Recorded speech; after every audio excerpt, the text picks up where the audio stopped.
네, 제가 여러분에게 소개해드릴 또 강의하고자 하는 책이 The Next Global Stage라고 하는 책입니다. 제가 이 책의 저자 오마이 겐지찌를 1995년에 서울에서 만났습니다. 그때 당시 오마이 겐지찌 저자를 제가 만났을 때 느낀 소감은 충격이었습니다. 그러니까 마치 중국의 제갈공명을 만난 것 같은 느낌이었습니다. 그 일본이라는 나라는 오마이 겐지찌 때문에 미래가 발전할 것 같다는 생각이 들었습니다. 그리고 일본 국민에게 준 축복인 것 같다. 그런 느낌이 들 정도로 오마이 겐지찌는 제가 서울에서 이분이 강의하기 위해서 왔을 때 만났을 때 느낀 느낌이 매우 충격적이었습니다. 그는 그때 당시 1995년에 서울에서 글로벌 경제에 관계된 이야기를 쭉 했습니다. 그러면서 그 한국에서 강의했었기 때문에 한국은 앞으로 어떻게 글로벌해야 될 것인가에 대한 게 그의 주제였습니다. 그가 강의했던 것 중에 얼마나 생생했던지 지금도 그 강의 내용의 상당 부분을 제가 기억하고 있습니다. 그는 이렇게 말했습니다. 한국에 비즈니스 하는 사람이 일본과 비즈니스를 안 할 수가 없다.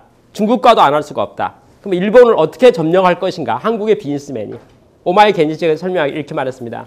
한국에 사업하는 사람이 일본의 동경에 가서 아키하바라에 가서 경쟁을 하려고 보면 일본의 A급 제품하고 경쟁을 하게 될 것 같은데 그건 지혜롭지 않은 것 같다. 성공 체험을 하기 어렵기 때문에. 그러나 일본 동경으로부터 규슈 지역까지의 비행기 타는 시간보다는 일본 동경에서 서울, 김해, 부산 오는 것이 훨씬 더 가깝기 때문에 쉽게 말해서 한국의 김해에서 규슈까지 30분이면 되는데 동경에서 규슈는 1시간 반 걸린다는 거죠. 그러면 사실은 한국의 기업이 규슈에 가서 비즈니스를 하게 되면 일본의 변방인 규슈에서는 한국이 경쟁 우위에 가져갈 것이다. 그러면 왜 동경에 가가지고 지는 게임을 할 것인가? 규슈에 가가지고 이기는 게임을 해서 한국의 비즈니스맨들이 규슈를 점령하고 계속 이제 북진해 가면서 동경까지 가게 되면 한국의 비즈니스맨이 일본을 점령할 것이다. 부터 시작을 해서 그는 아주 이게 글로벌한 관점에서의 이해를 크게 했었습니다. 저는 그때 당시에 오마이 겐지찌가 이렇게 맥킨지 출신 컨설턴트였었고 전략 전문가였었거든요. 그럼 글로벌 전략에 대해서 많은 이야기를 했었는데 만약에 오마이 겐지찌가 생각하는 그 모든 아이디어들을 일본 정부가 받아들인다면 일본은 세계를 제패할 것 같다. 그런 느낌이 제가 1995년 서울에서 오마이 겐지찌가 강의할 때 느꼈던 저의 어떤 소감이었습니다. 근데 참 아이러니컬하게도요. 그 후에 오마이 겐지찌는 그날로부터 지금까지 아주 많은 정책 제안을 일본 정부에 많이 했는데 일본 정부가 100% 불채택했습니다. 참 놀라운 일이네요.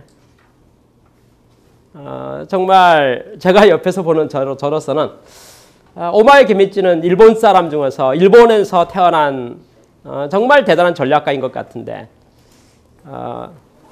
일본 사람은 예를 들어서 좀 많이 폐쇄적인 것 같아요. 제가 보는 관점에서 그렇습니다. 예를 들어서 손정희 씨는 제1교포입니다.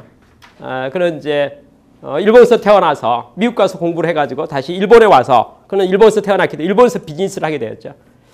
근데 일본에서 그 순혈주의라 할까요? 그 일본 사람이 아니고 이제 지금은 귀화를 해서 일본 사람이 됐지만 행정상으로 됐지만은 일본 사람이 손정희 씨를 그렇게 이렇게 따뜻하게 받아주지 않았습니다. 맥킨지라는 컨설팅 회사는 미국계 컨설팅 회사거든요. 일본 사람이 미국계 컨설팅 회사에서 전략을 배워가지고 그걸 가지고 일본의 전략에 대해서 이야기한다는 데서 일본의 그 정책 전문가들은 그걸 이렇게 좋아한 것 같지가 않습니다. 제가 보기에. 그러니까 서구적이다, 미국적이다, 일본적이지 않다. 그랬던 것 같은 생각이 뭐 제가 정확히 내 마음은 모르겠지만 저는 그 지금 현재 일본 경제에 침체된 많은 원인들을 보면서 안타까움이 개인적으로 존재합니다. 그리고 그 모든 제안에 대해서 사실은 아주 많은 고언들이 있었거든요. 고언, 아주 이렇게 쓴소리들이 많았었는데 그걸 전혀 받아들이지 않는 일본에 대해서 상당히 아쉬움이 느껴집니다. 그리고 사실 우리나라도 비슷합니다. 우리나라도 어떻게 가야 될지에 대해서 지식이 없지는 않습니다. 알고는 있는데 행하는 거에 대해서는 우리도 사실 여러 면에서 약점을 가지고 있다고 생각합니다. 제가 20년 전의 이야기입니다. 오마이 겐지찌 만나기 전에 봤던 책이 있습니다. 1992년에 제가 아주 관심 있게 읽은 책이었는데 책 제목이 고수익 혁명이라는 책이었습니다.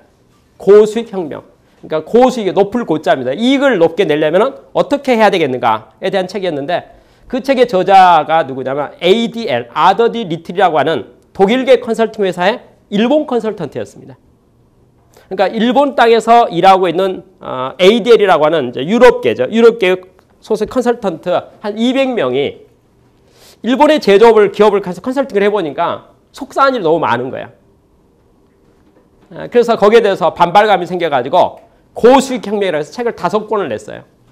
1권이 고수익 혁명 해가지고 한 권을 냈었고 2권이 고수익 혁명의 제조, 3권이 고수익 혁명의 뭐 제약산업, 뭐 장치산업 등등 또 이렇게 컴퓨터 산업, 전자산업 등에 해가지고 시리즈로 해가지고 5권의 책을 출판해냈는데 그 책에 대해 읽어보고 제가 상당히 그 내용에 감명을 받았습니다. 내용이 뭐냐면 이런 내용이었습니다. 일본의 제조업이 고효율 중심으로만 진행하고 있는데 그러면 나중에 전 세계가 하청공장으로 전락할 것이 뻔하다. 왜? 미래 시대는 글로벌 소시 시대니까. 그러니 일본의 제조업은 전략을 개발해야 되고 디자인을 해야 되고 R&D를 해야 되고 오픈마인드를 가져야 되고 세계에 제조의 베이스를 가지고 이제 드디어 뭔가 오픈마인드 폐쇄성을 벗어나서 개방적으로 글로벌 비즈니스를 해야 된다. 이게 ADL의 컨설턴트 200명의 목소리였어요. 그래서 영역을 5배로 나라고 책을 5권 썼어요. 그러면서 그것을 외쳤었어요. 제가 그 책을 접한 게 1992년이었거든요. 그 책의 내용을 딱 읽어보고 한국의 제조업도 똑같다는 생각이 딱 들었기 때문에 제가 출판사에게 압력을 강하게 넣었어요. 이 책은 정말 우리에게 정말 너무나 좋은 책이니까 이 책을 꼭 번역해서 내야 된다라고 엄청 제가 강하게 요구했습니다. 그래서 그 결과로 번역이 이루어지고 책이 출판이 됐어요. 아쉬웠던 것은 너무나 빨라서 그런지 책이 잘 안 팔렸어요. 안 팔려서 출판사에서 책 나온 재고 있잖아요. 그 재고를 저희 회사에 다 갖다 줬어요. 저희 회사에 그 5권 책에 대한 재고가 창고에 잔뜩 쌓여있다가 저희 사무실이 몇 번 이사 갈 때마다 저희 직원들이 이거 어떻게 해요? 이거 어떻게 해요? 이렇게 하다가 드디어 이 앞에 이사 갈 때 그 책을 다 갖다 버렸어요. 고수익 혁명에 대한 이야기, 전략에 대한 이야기가 화두입니다.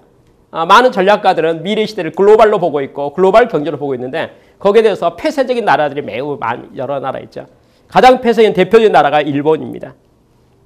그리고 이 저자는 많은 나라를 다녀봤죠. 다녀봐서 많은 나라의 비즈니스맨들과 상의하고 그 나라 정부 관계자 상의하는 과정 속에서 오마이 겐지 씨가 싫어하는 나라가 몇 개 있더라고요. 개방성이 없는 나라. 예를 들면 뉴질랜드.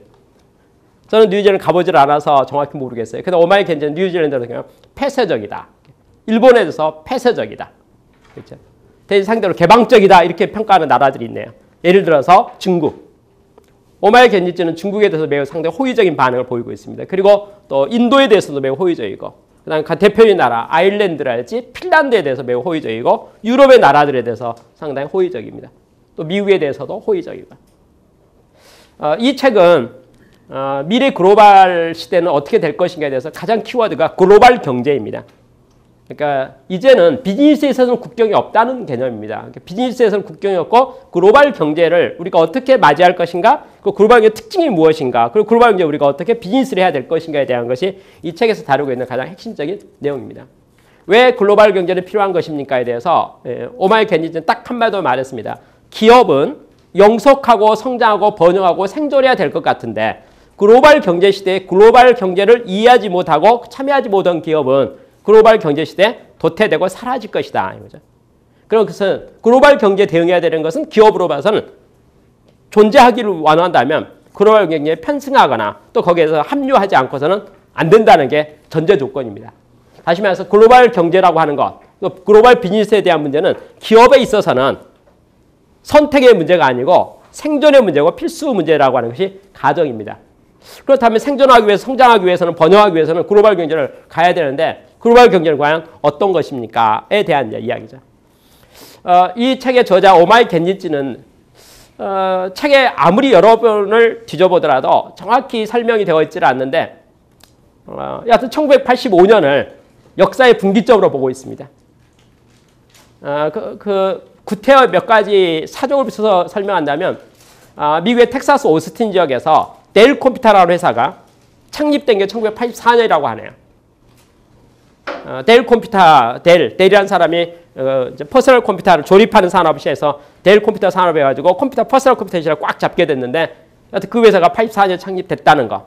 그 샌프란시스코에 보면 그 IT 벤처 기업들이 쫙 있죠. 실리콘밸리라고 합니다.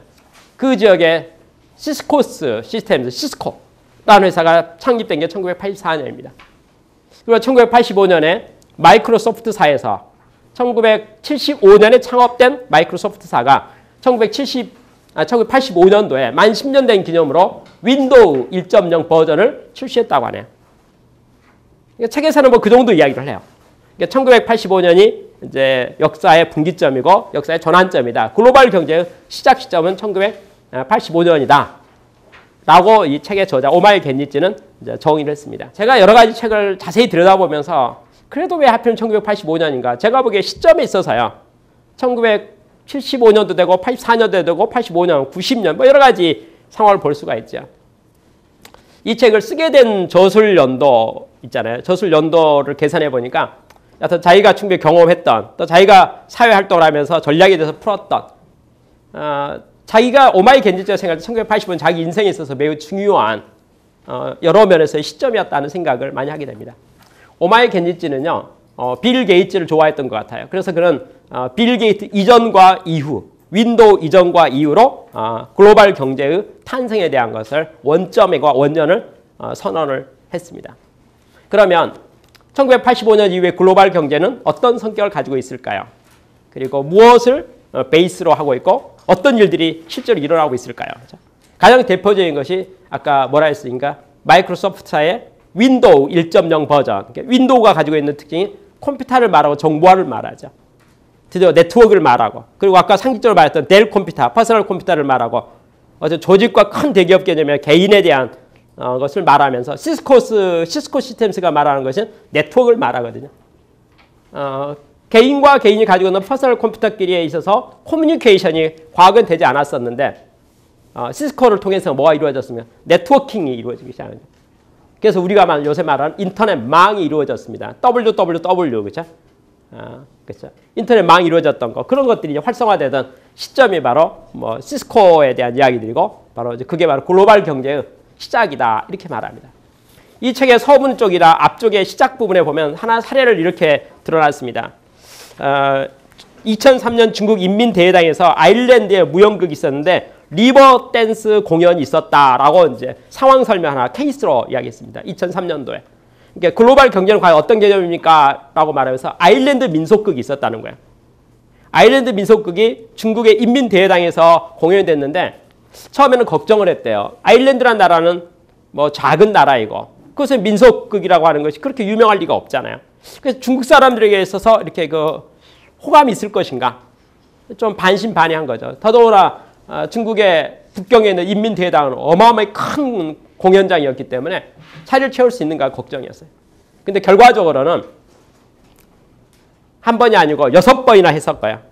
꽉 찼었고 앵콜 공연을 요청받아가지고 2번이나 추가로 밖에서 따로 해서 아주 대성황리의 그런 아일랜드의 민속극 공연이 있었다는 거예요.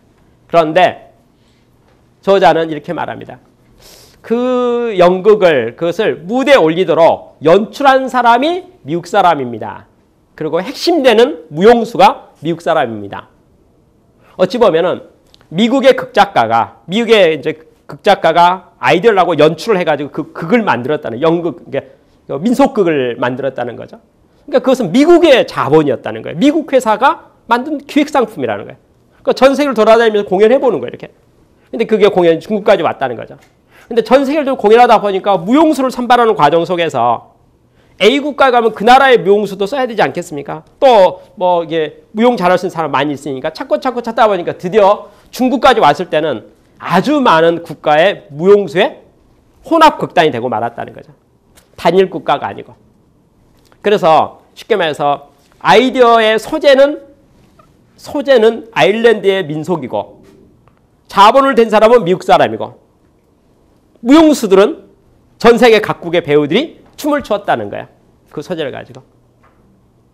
이러한 일들이 일어났습니다. 이걸 여러분은 어떻게 생각하겠습니까? 이러면서 이제 글로벌 경제에 대한 입문에 대한 이야기를 합니다.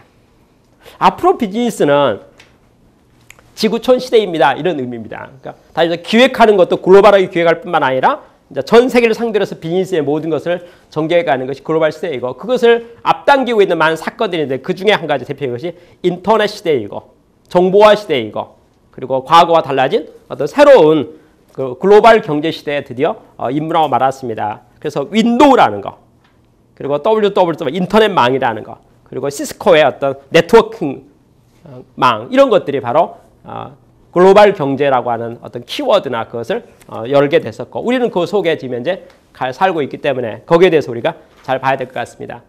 그러면 과연 컴퓨터라고 하는 것과 정보화라는 것은 우리 생활을 어떻게 바꾸고 말았습니까? 어떻게 바꾸고 있습니까에 대해서 가장 중요한 키워드를 컴퓨터하고 전산화에 대한 것으로 포커스를 맞춰놨습니다. 다시 말해서 컴퓨터 때문에 전산 때문에 시대가 글로벌 시대로 되었습니다. 이제 이런 키워드를 가지고 있습니다. 예를 들어서요. 과거 옛날 얘기를 한번 해보도록 하겠습니다. 1980년대 중반에 제가 은행에 대출을 신청하러 갔습니다. 그때 저는 직장 생활을 하고 있었습니다.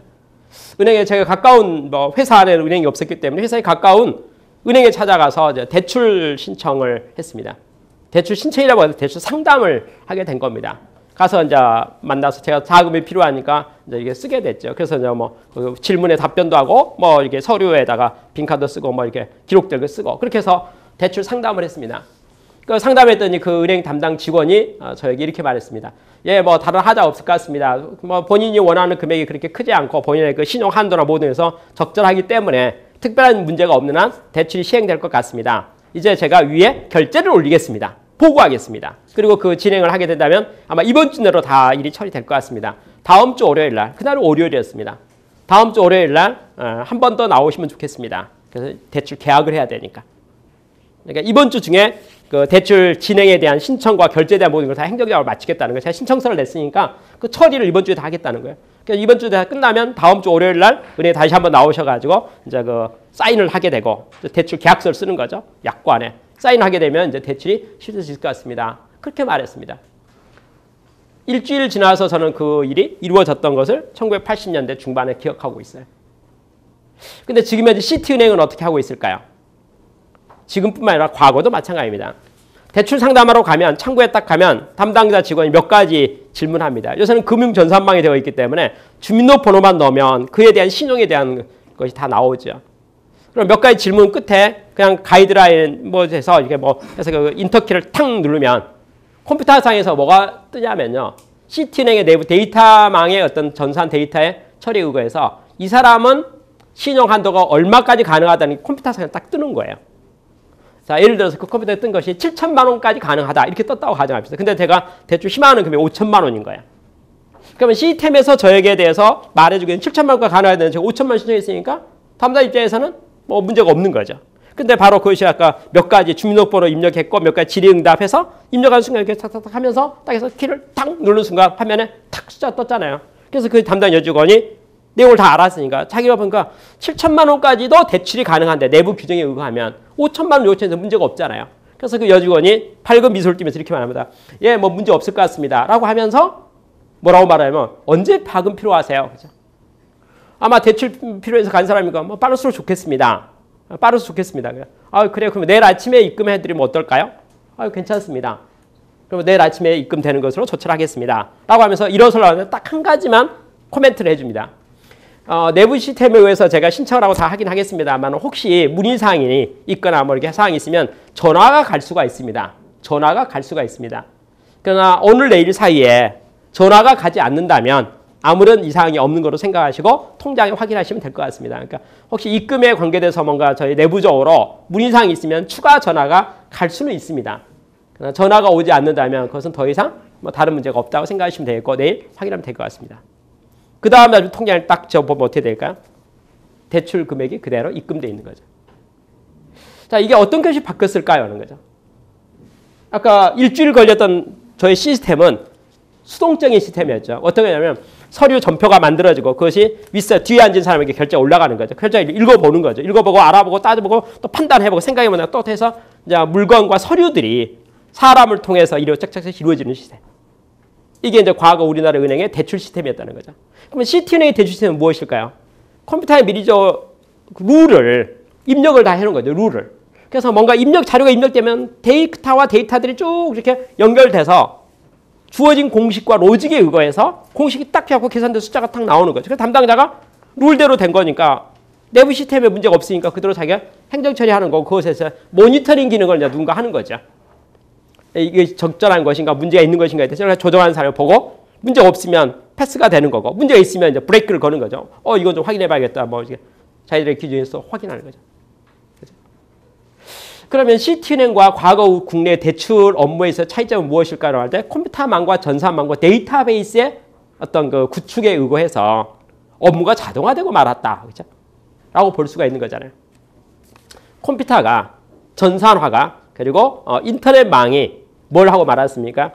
경제에 있어서 국경을 넘어서고 말았다는 거죠. 글로벌 경제를 실제로 만들어낼 수 있는 아주 중요한 견인차 역할을 하게 되었다. 이렇게 이제 말합니다. 이제 그러다 보니 글로벌 경제에서 오마이 겐지가 생각하는 글로벌 경제의 가장 중요한 키워드는 두 가지예요. 전산화에 대한 문제하고 그다음 컴퓨터에 대한 이야기인데 컴퓨터라고 하는 것은 그야말로 도구이고 수단일 뿐이잖아요. 그렇죠? 그리고 전산이라는 것도 어떤 프로그램을 누가 어떻게 짤 것인가, 어떤 목적, 어떤 프로그램을 짤 것인가에 따라서 뭐가 됩니까? 그게 이제 뭐 이루어지지 않겠습니까? 뭐 포털 사이트는 포털 사이트에 아주 많은 프로그램들이 그 안에 구동되고 작동되지 않겠습니까? 그래서 오마이 겐지는 이렇게 말했습니다. 글로벌 경제에서 가장 중요한 키워드는 결국은 지식이다. 이렇게 말했어요. 피터 드러커의 말하고 똑같네요. 피터 드러커도 미래 시대를 어떻게 말합니까? 과거에는 자본, 돈으로 사업을 했다면 미래 시대는 지식 자본가, 지식이 자본이 되는 시대가 미래 시대인 것 같다. 이렇게 말했는데 오마이 겐지도 거기에 동의를 합니다. 뭐냐면 미래 시대는 지식의 시대인 것 같다. 지식의 파워가 있다. 지식을 가지고 전산을 어떻게 수단을 쓸 것인가, 지식을 가지고 어떻게 웹상에서 아이디어를 전개하고 그것들을 해갈 것인가에 대한 많은 이야기들을 하고 있는 게 이제 글로벌 경제에 대해서 생각하는 내용들입니다. 중국에 대한 이야기. 오마이 겐지는 중국을 가가지고요. 중국에 대해서 아주 많은 감명을 받았습니다.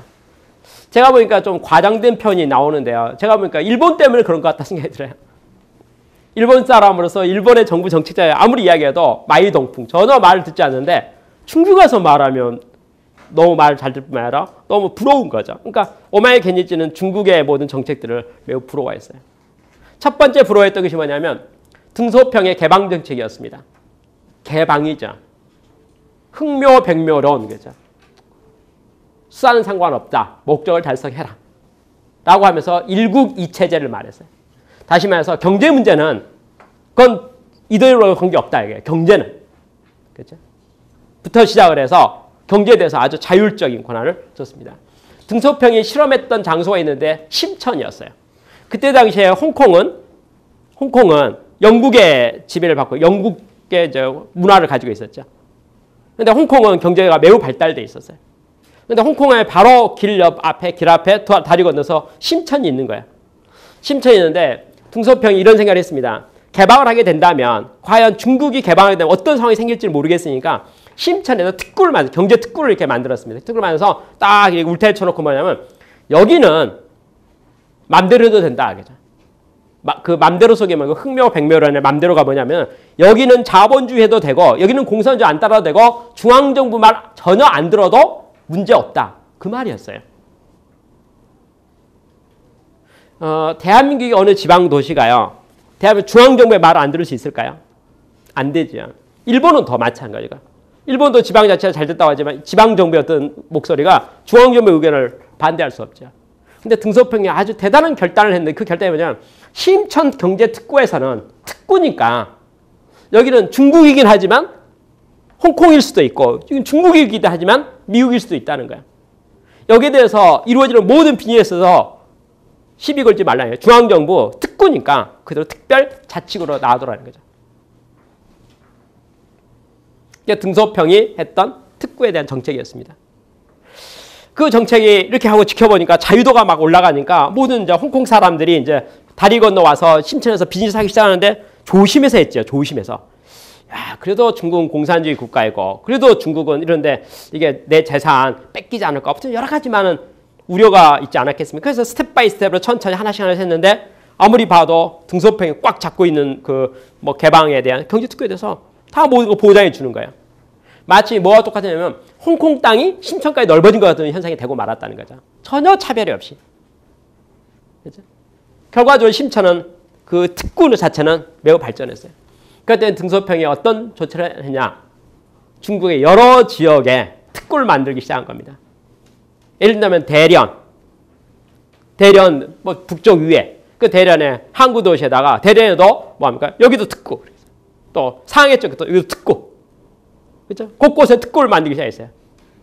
그래서 개방을 끌어갔는데 대련같이 별로 유명하지 않은 시골 도시에 시골 항구에 무려 일본의 제조업이 3,000개가 진출했다는 거예요. 3,000개가. 일본의 기업이 3,000개 진출했다. 여러분도 다 아시는 바와 같이 대한민국의 모든 중소기업과 대기업들 밀물 들어가듯이 중국에 다 진출했습니다. 어디에 진출해요? 특구에 다 들어갔죠.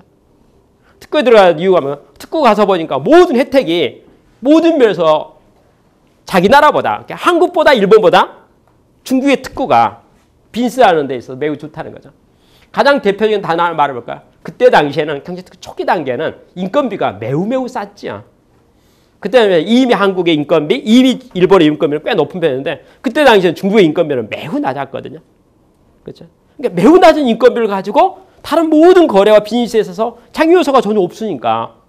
그럼 많은 제조업 입장에서는 원가 절감에 대한 관심이 있고 그러면 제조비를 다 낮추겠다고 생각하는데 아니 거기에 가서 이렇게 하는데 전혀 뭐 걱정하고 갔는데 중국 그러니까 공산주의 국가 뭐 여러 가지 정치적으로나 뭐 이렇게 걱정했는데 막상 가서 보니까 너무 잘 돼가지고. 그죠? 심지어 오마이 겐지찌는 일본에 대해서 불만이 있는 것과 동시에 중국에 대한 환호성이 뭐냐면 지방정부의 자율권이 지나치게 강조되어서 중앙정부에 대해서 거부권을 가지고 있을 정도로 그렇게 자율권을 준다라는 세상에 별로 없는 것 같다. 근데 오마이 겐지찌의 소감입니다. 그래서 오마이 겐지는 중국은 개방에 성공했다. 중국은 글로벌 경제에 쉽게 편입이 되었다. 경제 어떤 정책에 관계돼서. 사실은 심천에 개방됐던 그 모델이 모방이 돼가지고요. 북한도 개방을 했습니다. 그게 개성공단입니다. 개성공단을 처음 오픈할 때 북한 측의 관리자들이 약 한 달 정도의 시간을 가지고 심천에 가가지고 연수를 받았습니다. 중국식 개방을 희망한 거죠. 중국식 개방을 희망했어요. 중국식 개방을 희망하고 심천이 어떻게 경제 특구를 만들었는가. 다시 말해 홍콩의 경제가 어떻게 중국으로 들어갔고 심천이 발전되가 있어서 가서 한 달 동안 잘 배웠습니다. 잘 배우고 그대로 이제 매뉴얼을 만들어 가지고 우리도 그렇게 해야겠다 해서 만든 것이 이제 남북과 북한의 경제 협력을 위해서 만든 게 개성공단입니다. 개성공단은 그와 같은 정책적인 배려 속에서 시범적으로 시뮬레이션 해가지고 만든 것인데 현재 3통이 되고 있지 않네요. 통신이 잘 되고 있지 않고 통행이 잘 되고 있지 않고 통신, 통행 또 뭐가 있습니까? 여하튼 뭐 물자의 통행이라 사람의 그 왕래랄까 또 전화, 인터넷 이런 모든 것들이 되는 것이 제대로 이렇게 자유롭지 못해요. 통관, 물건에 대한 통관 이게 들어가고 나가는 거 모두 통관에 대한 것, 사람에 대한 것, 통신에 대한 것이 세 가지가 통하지 않아요. 중국과 홍콩 심천 사이에는 그런 게 전혀 없었거든요. 그냥 바로 그냥 그렇죠. 개성공단의 활성화가 한계에 있는 것 같습니다. 한계에 있고 개성공단에 진출한 기업들이 북한 정부로부터의 많은 지금 압박을 많이 받고 있죠. 세금 문제를 비롯해서. 그러니까 제대로 활성화되지 않고 있네요. 거기다 한 가지 좀 덧붙여서 북한의 평양에서는 경제난을 해결하기 위해서 개성공단 같은 인건비에 대한 어떤 플러스 알파가 있었으면 좋겠다 생각하는데 그게 용이하지 않아서 어떻게 하면 인력 수출을 더 할까 이렇게 생각해서 2013년 1월부터 약 12만 명, 10만 명 이상의 평양 시민을 중국으로 인력 수출합니다. 중국의 공장에게 인력을 파견업을 시키는 거예요. 그러고 나서 인건비를 받겠다는 거죠. 근데 그 금액이 개성공단의 현재 금액이 월급이 한 달에 한 110불 정도, 100불이 좀 넘는 수준에서 매우 낮은 수준이죠. 근데 이번에 중국으로 협상돼서 중국 정부하고 협의된 금액 보니까 45달러예요. 월급이. 그보다는 개성공단을 더 활성화시키는 것이 아니면 남북 간의 경제협력이 더 지혜로울 것 같다 생각이 드는데 불구하고 중국은 개방에 성공했는데 북한은 개방에 성공하고 있지 못합니다. 매우 점진적이고 폐쇄적이고 매우 보수적이고 그리고 상대방에 대한 배려에 대한 것이 매우 약하고 북한도 상당히 폐쇄적이네요. 일본도 폐쇄적이네요. 뉴질랜드도 폐쇄적이네요. 대신 반대로 중국은 매우 오픈마인드 되어 있고 인도가 많이 오픈되어 있고 그리고 아일랜드, 핀란드를 비롯해서 유럽에 많은 나라들이 오픈되어 있다.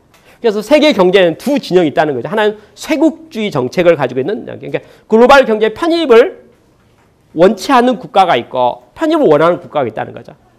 그렇죠? 근데 중국은 편입한 국가이고 편입한 국가에 속해 있고 일본은 원치 않고 거기에 대해서 오마이 겐지찌는 거기에 생각을 많이 하고 있습니다. 그래서 중국에 대한 어떤 비즈니스에 대한 거, 중국이 여러 면에서 많은 모델 사례가 있다. 아까 말한 연극에 대한 이야기도 했었는데 뭐 대련이나 심천이나 개방 특구에 대한 그 모든 것이 오늘의 중국을 만드는 데 매우 큰 역할을 했다라고 이제 이야기를 하고 있습니다.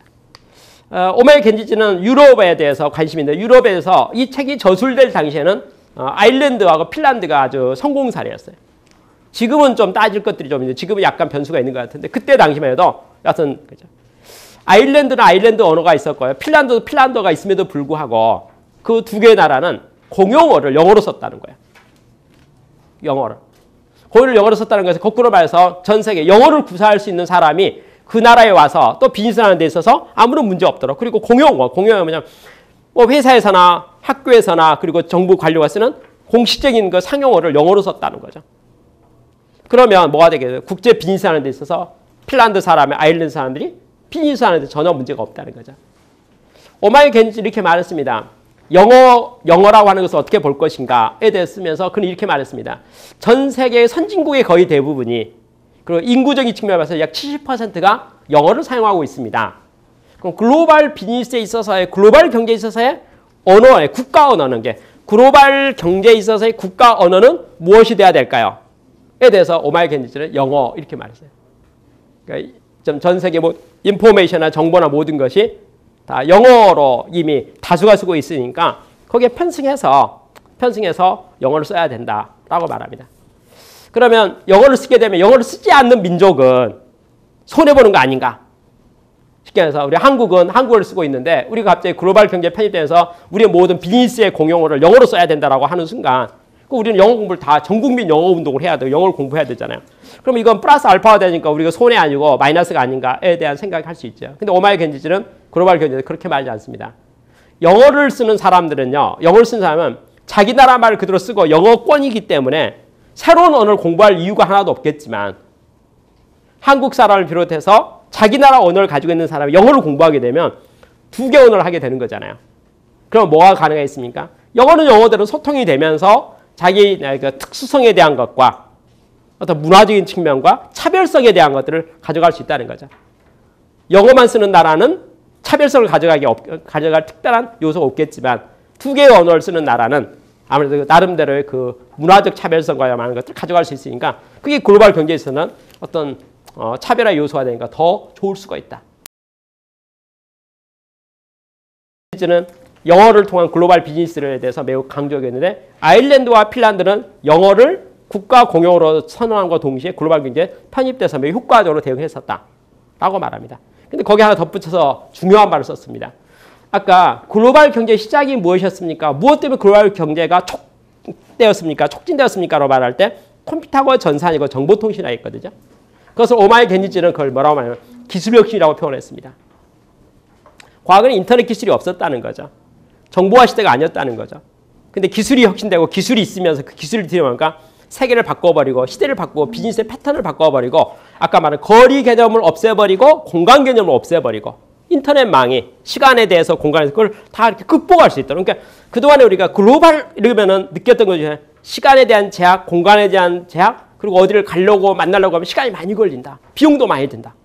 이런 것에 대해서 이 기술 혁신을 통해서 인터넷 기술이 뭐냐면 그 모든 걸 바로 리얼타임으로 즉각적으로 마치 전 세계를 바로 눈앞에 있도록 그래서 정보는 금방금방 돌아다닐 수 있도록 이렇게 만든 것이 기술 혁신이라는 거죠. 그러면서 아일랜드와 핀란드가 기술 혁신에 강하게 국가적으로 정책으로 도전했다는 거예요. 그 결과로 핀란드 같은 나라는 인구가 500만 명밖에 되지 않는 농업국가이고 임업국가임에도 불구하고 그 회사 핀란드에 있는 출신 회사 중에 하나가 노키아인데 노키아의 핀란드 내 매출이 1%밖에 되지 않는다는 거예요. 99%의 매출이 해외에서 발생한다는 거죠. 해외에서. 그 말은 뭐라고 되겠습니까? 핀란드에 있는 모든 국민들 세계를 상대로 해서 일해라. 당신이 하는 비즈니스의 99%를 핀란드 밖에서 해외에서 매출을 가져와라.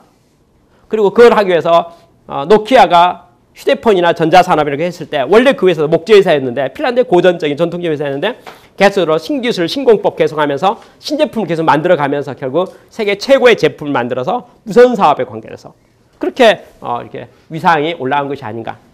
아일랜드나 핀란드 그런 면에서 볼 때 기술 혁신이라는 키워드와 언어에 대한 측면 때문에 글로벌 경제에 성공적으로 편입된 어떤 성과를 가지고 있습니다. 라고 말합니다. 그래서 오마이겐지 이렇게 말하네요. 글로벌 경제 편입들을 원한다면 두 가지에 관심이 있어야 될 것 같습니다. 첫 번째는 인터넷과 정보망에 대해서, 전산에 대해서 이해가 있었으면 좋겠습니다. 그렇죠? 그 다음에 영어를 잘해야 될 것 같습니다. 영어는 글로벌 경제에 있어서 글로벌의 어떤 국제 언어가 바로 영어라고 생각되니 영어 공부는 잘 해야 될 것 같습니다. 그러니까 소통에 있어서 그 다음에 기술에 대한 관심을 가지면 되겠죠. 두 가지가 글로벌 경제의 어떤 전제 조건. 그래서 예제로 말하기를 아까 말한 아일랜드나 핀란드나 또 중국 이렇게 싹 바라보면서 그런 개방에 대한 이야기를 했습니다. 그렇다면 이제 본론에 들어와서요. 글로벌 경제의 속성은 무엇일까요? 그죠? 글로벌 특징은 무엇일까요? 글로벌 경제라고 하는 것은 과연 그 가지고 있는 특징, 글로벌 경제가 필요하다. 그렇게 해서 다 모든 게 이제 드디어 글로벌 경제에 들어오고 말았다 그랬는데 그렇다면 글로벌 경제는 어떤 특징을 가지고 있을까요? 오마이 겐지는 한 서너 가지의 몇 가지 특별한 아주 강한 내용을 말했습니다. 1번, 국경이 없습니다. 그렇죠? 국경이 없습니다. 그러니까 국경이 없다는 것은 우리 모든 전 세계에 있어서 모든 민족주의가 있고 국가가 있고 영토가 있고 주권이 있고 어떻게 하는데 비즈니스에 있어서는 글로벌 경제는 뭐예요? 글로벌이니까 드디어 뭔가 본사 개념도 없고 비즈니스에서 국경이 없다는 거죠. 한국에 사는 거나 중국에 사는 거나 미국에 사는 거나 글로벌이니까 경제에 있어서는 국경이 없어지는 것이 글로벌 경제입니다. 라는 게 이제 첫 번째 이야기입니다. 그럼 글로벌 국경이 없다는 것을 구체적으로 말하는 물증이 뭐가 있습니까? 전 세계적인 글로벌 개념에서의 아웃소싱 전략들이야. 그러니까 모든 비즈니스가 예를 들면 여러분도 알고 제가 아는 그 내용 중에 한 가지만 요새 그 콜센터 있잖아요. 특히 글로벌 비즈니스의 콜센터의 거의 대부분의 장소가 인도에 있다는 거예요. 그러니까 미국 사람이 소비자분에서 뭐라고 질문했는데 답변하는 사람, 전화 받는 사람이 인도 땅에서 인도 사람이 인도 콜센터 사무실에서 예 하고 이렇게 다 대응을 한다는 거죠. 왜? 아웃소싱이니까. 그러면 이제 비즈니스 프로세스가 아웃소싱 되는 거죠. 그래서 여기 책에서는 비즈니스 프로세스가 아웃소싱돼서 BPO예요. BPO. 그러니까 BPO가 글로벌 경제의 키워드라는 거예요. 이제는 모든 일을 하는 데 있어서 그러니까 이 안에서만 다 하는 것이 아니고 우리나라 안에서만 하는 거예요. 국경 안에서만 이루어지는 것이 아니고 비즈니스 프로세스 중에 일정 부분들이 전략적 어떤 판단에 의거해서 적절하게 전 세계로 분산돼 버린다는 거죠. 보잉사에서 비행기를 조립합니다. 비행기인데 설계를 누가 했을까요? 보잉사에서 합니다. 조립을 누가 할까요? 보잉사에서 하죠. 그러면 그게 이제 보잉사 비행기를 만들기 위해서는 서브 조립이라는 게 하겠죠. 서브 조립을 해야 되겠죠. 몸체를 만들어야 되죠. 예를 들면 엔진을 만들어야 되겠죠. 비행기 엔진 중요해요. 엔진 만들어야죠. 엔진은 누가 만들까요? 일본의 가와사키 중공업이 엔진을 만듭니다. 날개도 만들어야 되겠네요. 비행기 날개도. 날개는 누가 만들까요? 대한민국의 카이, 한국항공우주가 날개를 만들어서 납품합니다. 그것도 just in time로요. just in time를 뭐냐면 한 대분씩. 대량 라트 생산이 아니고. 그래서 어떻게 됩니까? 보잉사에서 비행기를 만드는데 비행기 만드는 모든 것이 마치 전 세계의 공장을 아우러서 공정이 분산되어 있는 거예요. 다시 말해서 1공정, 2공정, 3공정인데 1공정은 한국에서, 2공정은 일본에서, 3공정은 미국에서. 그러면서 글로벌 오퍼레이션을 통해 가지고 비행기가 만들어지는 게 현재의 비즈니스라는 거예요. 오마이 겐지츠는 이렇게 말하죠. 이제 사업하는 모든 사람은 자기가 사업하는 비즈니스 프로세스들을 최적화를 위해서 이 프로세스는 누가 하는 게 가장 경제적인가, 누가 하는 게 효율적인가를 따져봐가지고 그것을 국경 개념이 없다는 거죠. 그래서 글로벌 경제 이렇게 해서 아까 이제 그 아일랜드 민속극 이렇게 말하면 느낌상 아일랜드 민속극 그래서 아일랜드에 소속된 것 같아 보이는데 자본은 미국이고 무용수는 또 아일랜드 사람도 아니고 아일랜드 민속국은 하는데 아일랜드 사람이 없다 이 말이죠. 그러면 이게 아일랜드 민속국이 맞긴 맞는 거예요 이 말이죠. 그렇죠? 그러니까 글로벌 비즈니스에서 가장 중요한 특징이 무엇입니까? 아웃소싱이라는 건데 아웃소싱이 어떻게 이루어집니까? 글로벌하게 이루어진다. 제가 1980년대 미국의 제조업을 방문했을 때 미국의 제조업에 이상한 걸 봤습니다. 이해 안 되는 영어 글씨들이 많이 있더라고요. 가만히 보니까 뭐냐면 그때 당시 1980년대예요. 80년대 일본의 그 제조업이 아주 이렇게 유명해지니까 미국의 그 공장 전문가들이 일본을 벤치마킹 해가지고 일본의 그 기법을 그대로 가져오면서 똑같이 그 느낌을 정확하게 가져가기 위해서 영어로 번역하지 않고 일본어를 발음나는 대로 썼어요. 그러니까 제가 공장을 가서 보는데 예를 들어서 일본의 미국 공장에 복도에 KAIZEN을 써놨어요. 카이젠. 이게 발음이 카이젠이죠. 근데 영어 사전에 보면 카이젠은 그런 글씨는 나오지도 않는 거죠. 그렇죠? 없죠? 이게 뭔가 보니까 우리 한자 말로 개선이라는 용어 있잖아요. 개선. 우리 한자 말로 개선. 좋게 만드는 거. 개선이죠. 개선이라는 말을 일본식 발음이 카이젠이에요. 미국의 전문가들이 생산 관리를 잘하기 위해서 공장 관리를 잘하기 위해서 일본을 갔더니 일본에 뭡니까? 카이젠 이렇게 해서 개선 활동을 많이 하는 거죠. 그래서 자기들이 배워갖고 저렇게 하는 게 개선이다.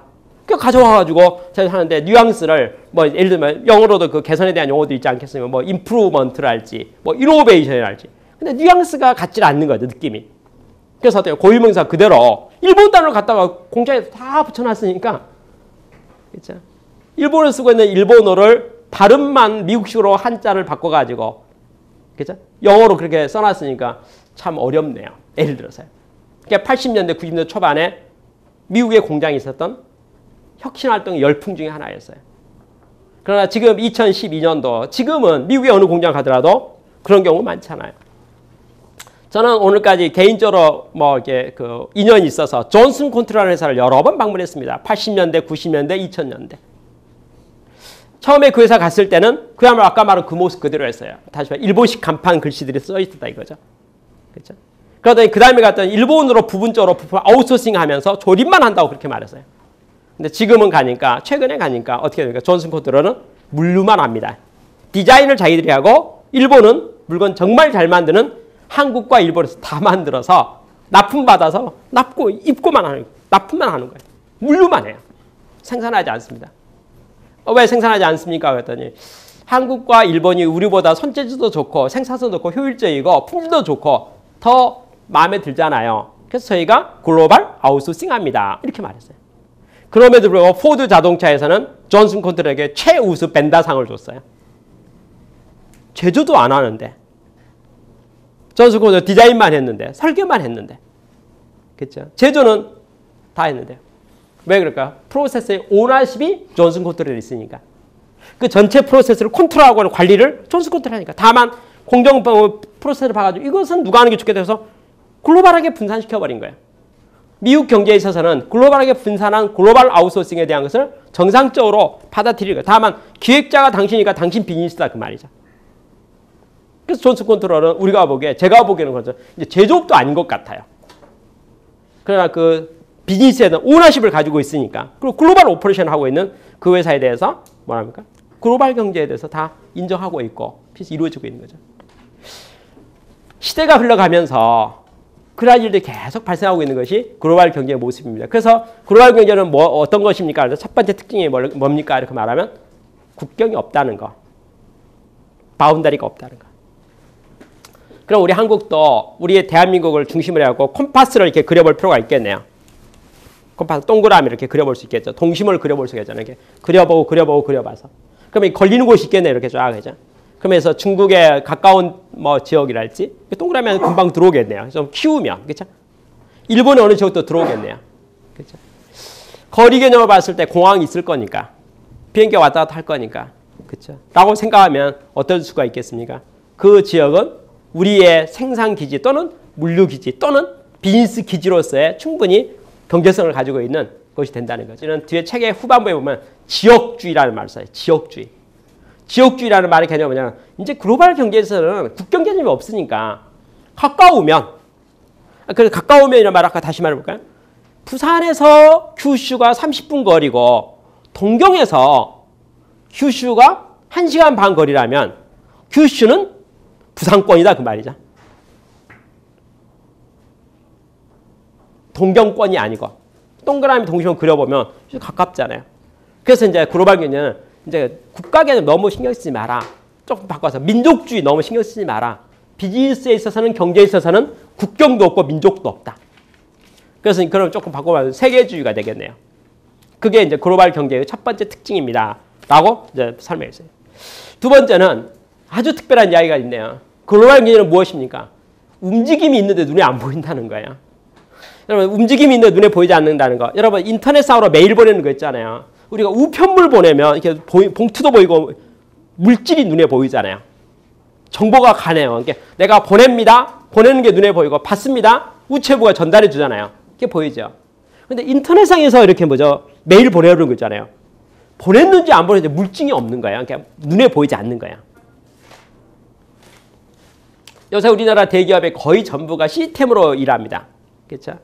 어느 날 제가 어느 고객사 한 군데를 방문했는데 갑자기 그 회사에 원치 않게 정전이 발생하고 말았어요. 시스템이 스톱하고 말았습니다. 그랬더니 제가 저 눈에 보였던 현상을 말씀드릴까요? 모든 업무가 100% 올 스톱해버리더라고요. 요즘에요. 저도 이제 고민거리가 생겼습니다. 예를 들어볼까요? 저의 고민 한 가지 예를 들어볼까요? 옛날에는 제가 머리가 좋아서요. 외우고 있는 핸드폰 번호가 꽤 많았습니다. 그렇죠? 근데 최근에요. 누가 저에게 저희 사무실 전화번호 묻는데 번호를 모르겠는 거예요. 뭐라고 한 줄 아세요? 제가 저희 사무실 전화번호를 핸드폰 찾아보고요. 그냥 버튼으로 이렇게 단축 버튼이야. 번호 그냥 찾아서 그냥 눌러버렸지. 그렇죠? 저희 집 사무실 전화가 3377인지 335인지 둘 중 하나인 것 같은데 둘 중 하나는 팩스 번호인 것 같고 하나는 그게 일반 어느 게 팩스인지가 제가 이렇게 잘 모르겠어요. 왜? 제가 번호 눌러본 적이 없어요. 그냥 이렇게 인터넷 그냥 확 그렇게 뭐 눌러버리면 찾아서 그렇잖아요. 이렇게 눌러버리면 그냥 전화가 그냥 가버리잖아요. 쓰질 않으니까. 그러한 제가 제 핸드폰을 분실했다. 그러면 상당히 많으면서 애로사항이 있으리라는 것이 확실하죠. 여러분 근데 그게 디지털 정보가 눈에 보이지 않잖아요. 디지털 커뮤니케이션이 눈에 보이지 않잖아요. 전자결제나 모든 게 눈에 보이지 않죠. 눈에 보이지 않죠. 저희 회사의 전산 담당자가요. 저희 회사 전산 담당자 저한테 제안을 했습니다. 우리 모두가 컨설팅 비즈를 하다 보니까 다 외근이 많고 지역도 흩어져 있고 국내만 있는 게 해외까지 왔다 갔다 하는데 결국 이것을 정보 공유가 되려면 프로그램이 있어야 되지 않겠습니까? 그래서 인트라넷을 만들어야 됩니다. 라고 말했습니다. 그래서 인트라넷을 만들기로 했어요. 그래서 인트라넷을 프로그램 설계를 해가지고 저 이제 내부 시스템 인터넷망에다가 인트라넷망을 하나 딱 만들었습니다. 말로 갔더니 또 전산대 저한테 또 제안하는 거예요. 이것도 만들어주면 좋겠습니다. 이것도 만들어주면 좋겠습니다. 이것도 만들어주면 좋겠습니다. 계속 더해지기 시작했어요. 지금은 저희 KR 컨설팅이라는 회사의 인트라넷망 속에 그 프로그램이 새로 추가돼서 만든 프로그램이 한 100여 개 되는 것 같아요. 100여 개 되니까 이제 드디어 뭡니까? 모든 업무가 자동화되는 거예요. 그러니까 모든 업무가 컴퓨터상으로 어디서든지 인터넷 접속만 되면은 궁금한 모든 것이 다 리얼타임으로 커뮤니케이션에서 모든 게 보여지는 거죠. 그렇죠? 제가 지금은 어떤 것을 느끼고 있냐면요. 제가 해외 출장도 가기도 하고 지방도 출장하고 돌아다니는데 저의 집에 있거나 회사 사무실에 있거나 고객사에 어느 책상에 앉아 있거나 해외 출장에서 중국에 어디에 있거나 미국에 어디에 있거나 전혀 업무에 있어서 0.01%도 부족함을 느끼지 않는다는 거예요. 차이가 없다는 거예요. 그게 어떻게 가능할까요? 글로벌 경제 때문에, 인터넷 때문에, 인트라넷 때문에. 그래서 글로벌 경제는 무엇입니까? 눈에 보이지 않는다는 거예요. 이 일이 다 이루어지고 있는데 안 보이는 거예요. 1990년대 초반에 제가 일본에 이렇게 벤치마킹을 갔을 때 NEC라는 회사를 방문했었고 몇 개 회사를 방문했었는데 IT 회사들입니다. 근데 그 회사가 회사 홍보물을 저한테 보여줬어요. 자, 이거 제 회사를 처음 방문하니까 자기 회사 홍보물을 이렇게 보여주잖아요. 홍보를 보여주는데 지금부터 벌써 1990년대 초반 이야기니까 벌써 20년 전 이야기예요. 그때 당시에 일본의 아주 전자 IT 업계가 대표적인 업체가 자기 회사의 미래 모습을 보여주면서 이런 모습을 보여주는 거예요. 어떤 사람이 횡단도로에 서 있는데 혼자서 서가지고 혼자 중얼중얼 하고 있는데 해외에 있는 누군가가 또 거기서 이렇게 통화가 되는 거예요.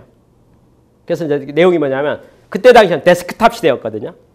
데스크탑 시대가 노트북 시대를 거쳐서 그 다음에 무선 시대로 해갖고 핸드폰 시대로 간다는 거예요.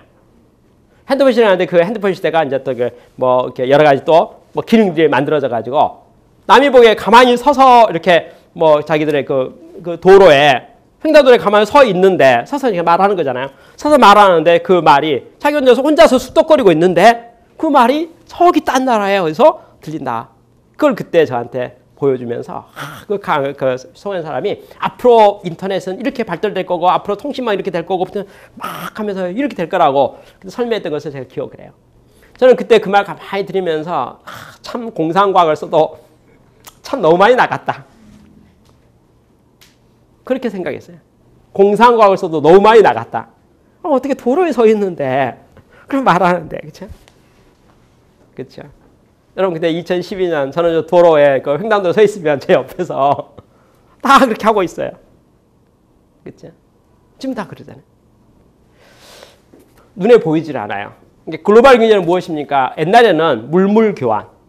그죠? 사람이 움직이고 물건이 움직이고 뭐 움직이는데 글로벌 경제는 뭐합니까? 정보가 움직이는 정보가 눈에 안 보인다는 거예요. 정보하면 겉으로 보기에는 이게 글로벌인 줄 알고 보이질 않아요. 왜? 인터넷에 무선상으로 데이터가 움직이는 거. 그것이 눈으로 볼 때 절대 안 보이는 거예요. 누가 옆에 앉아 있어서 컴퓨터 PC 앞에 앉아 있는데 저 사람이 미국에다 이메일 보내는지 정보를 보내는지 사회에 어디에 보내는지에 대한 것을 겉으로 이렇게 외관상으로 봐가지고는 분별하는 것이 불가능하다는 거죠. 글로벌 경제 뭐라고 썼습니까? 두 번째 책. 눈에 보이지 않습니다. 눈에 보이지 않습니다. 왜 그럴까요? 컴퓨터로 일하고 인터넷으로 일하니까 컴퓨터에 정보가 왔다 갔다 하는 정보화 시대니까. 그게 두 번째. 세 번째가 기업 가치 승수란 말 썼어요. 기업 가치 승수란 말이 뭐냐면요. 자, 어떤 한 사람이 사업 아이디어를 냈습니다. 제가 사업 아이디어를 냈는데 그 글로벌 아이디어를 냈어요. 그래서 제가 네트워킹을 만들기 시작했습니다. 그 기획을 내가 했어요. 기획을 내가 해가지고 이것은 중국의 누구한테 맡기고 요 프로세스 아까 비즈니스 프로세스 아웃소싱이라고 했잖아요. 비즈니스 프로세스 설계를 내가 딱 한 거예요. 그래갖고 요것은 한국의 누구한테 맡기고 그 다음에 요것은 중국의 누구한테 맡기고 그 다음에 요것은 미국의 누구한테 맡기고 이것은 일본의 누구에게 맡기고 글로벌하게 다 해갖고 역할을 해가지고 쭉쭉쭉 순서대로 가도록 이렇게 일을 다 만들었어요. 자, 예를 들어서 델 컴퓨터가 전자상거래 홈페이지를 만들었습니다.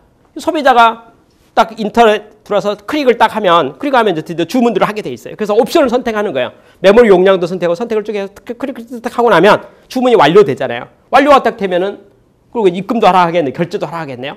그게 주문에 대한 성에 딱 맞춰지고 나면 그 데이터가 부품업체로 바로 리얼타임으로 가는 거예요. 8조의 1호 부품업체. 조립업체에다 부품 납입하라고. 그렇죠? 그러면 부품업체가 조립업체, 조립공장에다가 부품을 납입하는 거예요. 자, 쉽게 해서 소비자가 위치가 어딘가를 봐가지고 그 고객에 제일 가까운 조립공장에 조립 지시가 내려가는데 부품이 있어야 되는 거잖아요. 그래서 주문 5단 그 정보가 부품업체에 가가지고 가까운 조립업체로 부품이 싹 모아지는 거죠.